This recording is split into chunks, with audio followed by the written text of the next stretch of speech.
का स्वागत है। आप नवी कक्षा में पहुंच गए हैं, काफी बड़े हो चुके हैं। कभी आपने अपनी आसपास की वस्तुओं पर गौर किया है? आपके आसपास बहुत सारी वस्तुएं हैं। अब आप अगर साफ आसमान तले धूप सेक रहे हो तो पेड़ों को देख लीजिए, या बारिश में भीग रहे हो तो आप अपना छाता देख लीजिए, या फिर बारिश की बूंदों पर ही गौर कर लीजिए। इन सभी वस्तुओं का कुछ न कुछ आकार है, कुछ आकृति है, कुछ रंग है। और तो और अगर आप सर्दी के मौसम की बात करें तो कुपड़ा पड़ता है, यानी हवा का भी कुछ रंग हो सकता है। दुनिया में सभी वस्तु किसी न किसी सामग्री से बनी है जो उन्हें उनका रंग और आकार देता है, और उस सामग्री को वैज्ञानिक पदार्थ कहते हैं। तो चलिए इस वीडियो में हम देखते हैं हमारे आसपास के पदार्थ। और ये है चिट्टी द रोबोट, जो विज्ञान में हमारी सहायता करेंगे। चलिए आज के विषय भी देख लेते हैं। ये है पदार्थ का भौतिक स्वरूप, पदार्थ के कणों के अभिलाक्षणिक गुण और अंत में उनकी अवस्थाएं। चलिए शुरू करते हैं।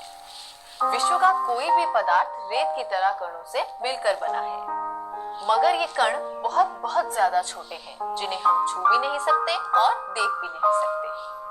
कणों का असली आकार कितना है ये तो ऐसे बताना मुश्किल है, पर थोड़ा सा आपको अंदाजा दे सकते हैं। जैसे आपने कोई दवाई वाली टैबलेट तो देखी ही होगी, उसे आप देख भी सकते हैं और छू भी। लेकिन जब आप पानी में उस टैबलेट को डाल देते हैं, वो घुलने लगती है और थोड़ी देर में गायब। यानी वो टैबलेट अपने पदार्थ के कणों में फैल गया है, जो हमें अब नहीं दिख पा रहा।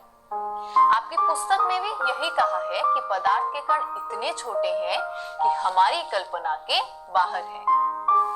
वैसे इस उदाहरण में आपने एक बात गौर की, टैबलेट के पदार्थ के कण पानी के पदार्थ के कणों में मिल गए, यानी टैबलेट के कणों के लिए जगह थी पानी के पदार्थ के कणों में। या हम कह सकते हैं पदार्थ के कणों के बीच में खाली जगह है।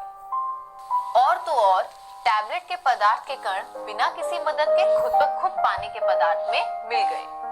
आप देख भी सकते हैं किस तरह टैबलेट के बड़े कण पानी में ऊपर की ओर आ रहे हैं। इससे हमें पता लगता है कि पदार्थ के कण निरंतर गति में रहते हैं, और इसकी वजह है गतिज ऊर्जा, और ये ऊर्जा बढ़ भी जाती है तापमान के साथ। जैसे यहाँ उबलते पानी में आप देख सकते हैं, पानी उबलते समय इस उथल पुथल का कारण है कि पानी के पदार्थ के कणों की गतिज ऊर्जा बढ़ गई है तापमान के साथ, जिससे सारे कण इधर उधर हो रहे हैं और पानी में उबाल दिख रहा है। और इसी ऊर्जा के कारण टैबलेट के पदार्थ के कण पानी के पदार्थ के कणों के बीच में घुल सके हैं, और इस दो विभिन्न पदार्थों के कणों का स्वतः मिलना विसरण कहलाता है। अच्छा, अभी एक और चीज देखिए। आप सबने देखा कि टैबलेट के कण पानी में जाते ही फैल गए और टैबलेट पानी में घुल गई। मगर जब टैबलेट पानी में नहीं था तब तो उसके कण नहीं फैले, यानी कोई आकर्षण बल था इन कणों के बीच में। मगर ऐसा नहीं है कि आप टैबलेट का चूरा नहीं कर सकते, लेकिन क्या आप जहाँ बैठे हैं उस बेंच का चूरा कर सकते हैं? मुझे नहीं लगता। बिना औजार के तो बिल्कुल भी नहीं। यानी आकर्षण बल तो है, लेकिन वो अलग अलग पदार्थ पे अलग अलग मात्रा में लगता है। ये तो हुई पदार्थ के कणों की बात। चलिए पूरे पदार्थों को भी एक साथ देख लेते हैं, किन किन अवस्थाओं में पाए जाते हैं ये। अभी हमने देखा कि टैबलेट को तो हम चूरा कर सकते हैं, लेकिन उसके लिए हमें मेहनत करनी पड़ेगी, खुद से नहीं होगा वो। और फिर बेंच को देखा, ये खुद से तो क्या हमसे भी नहीं हो सकता। तो ऐसी वस्तुएं जिनका एक आकार है, स्पष्ट सीमाएं हैं, उन्हें ठोस वस्तुएं कहा जाता है। चलिए एक और उदाहरण देखते हैं। आप सबने रबर बैंड तो देखे ही होंगे, पतले पतले गोल गोल चीजों को बांधने के काम आते हैं। वही वाले, जब हम इसे खींचते हैं इसका आकार बदल जाता है, और जैसे ही छोड़ते हैं ये वापस अपने आकार में आ जाता है। और अगर अत्यधिक बल लगाया जाए तो वह टूट जाता है। यानी पदार्थ की वह अवस्था जिसमें उसके आकार में परिवर्तन ना लाया जा सके, उसे ठोस अवस्था कहते हैं। अब रबर बैंड को छोड़िए और चिट्टी को देखिए। यहाँ चिट्टी एक प्रयोग कर रही है, जिसमें वह टेस्ट ट्यूब से फ्लास्क में एक रसायन को डाल रही है। यहाँ ध्यान देने वाली बात यह है कि जब रसायन टेस्ट ट्यूब में था तो वह टेस्ट ट्यूब के आकार का था, और जब फ्लास्क में आया तब फ्लास्क के आकार का हो गया। लेकिन वो रसायन वही है, उसका आयतन भी उतना ही है और वजन भी, उनमें कोई परिवर्तन नहीं है। और ये सिर्फ यहाँ ही नहीं, कोई और फ्लास्क या बर्तन ले लीजिए, ये रसायन या फिर साधारण पानी भी बर्तन का ही आकार ले लेगा। तो पदार्थ की वो अवस्था जिसमें उसका निश्चित आकार तो नहीं लेकिन निश्चित आयतन होता है, उसे द्रव्य अवस्था कहते हैं। हमने ठोस अवस्था देख ली, द्रव्य अवस्था देख ली, लेकिन एक गैसीय अवस्था भी होती है। कहते हैं ये हवा, धुआं ये सब है। अब हवा तो हमने देखी नहीं कभी, बस सांस में ली है। अच्छा हाँ, गुब्बारे याद है आपको? हवा ही तो भरी होती है उसमें। भले ही हवा दिख नहीं रही, मगर हवा की वजह से ही गुब्बारा फूलता है। और अगर आपको मेलों में गुब्बारे वाला याद हो तो उसके पास एक सिलेंडर भी होता था जिससे वो गुब्बारों में हवा भरता था। उस सिलेंडर में भी हवा ही भरती है। कभी मिले तो पूछना कौन सी गैस है उस सिलेंडर में। किसी गैसीय पदार्थ के कणों के बीच बहुत ज्यादा रिक्त स्थान होता है। ठोस पदार्थ में सबसे कम, द्रव्य पदार्थ में थोड़ा ज्यादा और गैसीय अवस्था में सबसे ज्यादा। अब उन गुब्बारों को ही याद कीजिए।